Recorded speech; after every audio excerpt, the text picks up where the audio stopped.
Assalamualaikum warahmatullahi wabarakatuh.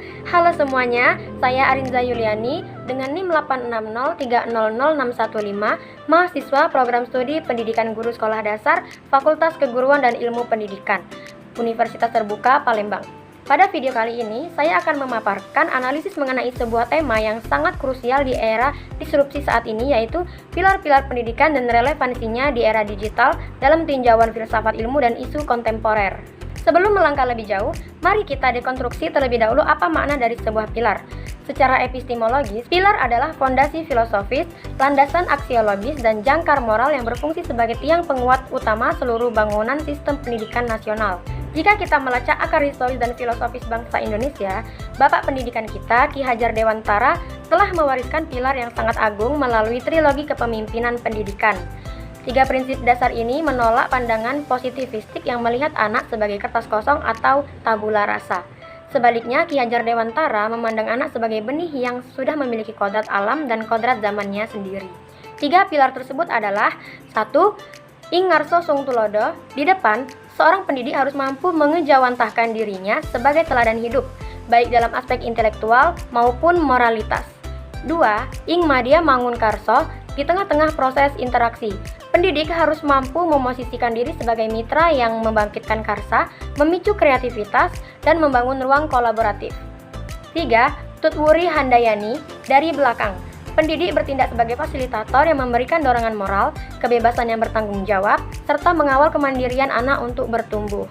Pertanyaan kritis yang muncul dalam benak kita sebagai seorang mahasiswa adalah, apakah pilar abad ke-20 ini masih relevan di tengah kepungan algoritma di era digital? Jawabannya bukan hanya relevan, tetapi mutlak diperlukan sebagai kompas penunjuk arah.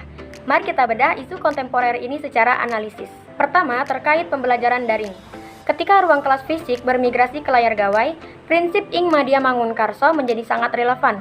Guru wajib hadir di tengah-tengah ruang virtual tersebut untuk menghidupkan dinamika belajar dan dialog yang humanis. Tantangan aktualnya adalah munculnya digital fatigue atau kelelahan mental serta alienasi sosial. Pembelajaran daring seringkali terjebak menjadi mekanisasi yang dingin, di mana interaksi hanya sebatas berbagi tautan Zoom dan tumpukan tugas format PDF tanpa adanya keterikatan emosional. Kedua, mengenai literasi digital. Di era banjir informasi ini, prinsip Tutwuri Handayani menemukan urgensi tertingginya. Guru tidak lagi bertindak sebagai penyalur data utama, melainkan berdiri di belakang sebagai navigator dan kurator. Tugas guru adalah mendorong siswa agar mampu memilih, memilah, dan memvalidasi kebenaran informasi. Tantangan terbesarnya adalah information overload atau tsunami informasi yang tidak dibarengi dengan nalar kritis. Banyak peserta didik yang mahir mengoperasikan gawai secara teknis, namun gagap dalam mendeteksi hoax atau bias informasi yang tersebar luas di internet. 3. Tentang karakter peserta didik. Karakter generasi masa kini sangat dipengaruhi oleh apa yang mereka konsumsi di dunia maya. Disinilah prinsip ing ngarso sung tulodo harus diaktualisasikan kembali. Pendidik harus menjadi figur benteng moral yang kuat agar anak tidak kehilangan jati dirinya. Tantangan real yang kita hadapi saat ini adalah maraknya krisis moralitas digital, kecanduan gawai, fenomena perundungan siber atau cyberbullying, hingga plagiarisme instan. Ruang digital yang bebas seringkali menguburkan nilai kesopanan tradisional dan kejujuran akademik peserta didik. Keempat, reposisi peran guru. Era digital menuntut rekonstruksi total terhadap makna seorang pendidik. Guru masa kini harus mampu menyatukan ketiga pilar Ki Hajar Dewantara secara adaptif.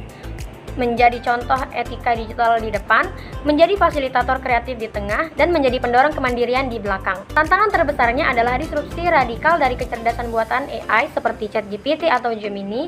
Guru ditantang untuk memberikan hal yang tidak dimiliki AI, yaitu transfer nilai, empati, dan keteladanan spiritual. Sebagai refleksi filosofis di akhir video ini, saya memandang bahwa persoalan kontemporer pendidikan nasional kita hari ini tidak akan pernah bisa diselesaikan jika hanya berfokus pada modernisasi infrastruktur fisik atau pembelian aplikasi teknologi yang canggih.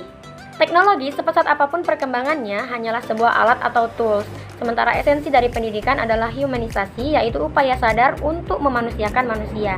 Pilar-pilar Ki Hajar Dewantara mengingatkan kita semua bahwa digitalisasi di sekolah tidak boleh mengotomatisasi anak-anak kita menjadi robot yang kehilangan empati dan sistem nilai. Maju secara intelektual, membumi secara kultural. Saya Arinza Yuliani, terima kasih sudah menyimak. Wassalamualaikum warahmatullahi wabarakatuh.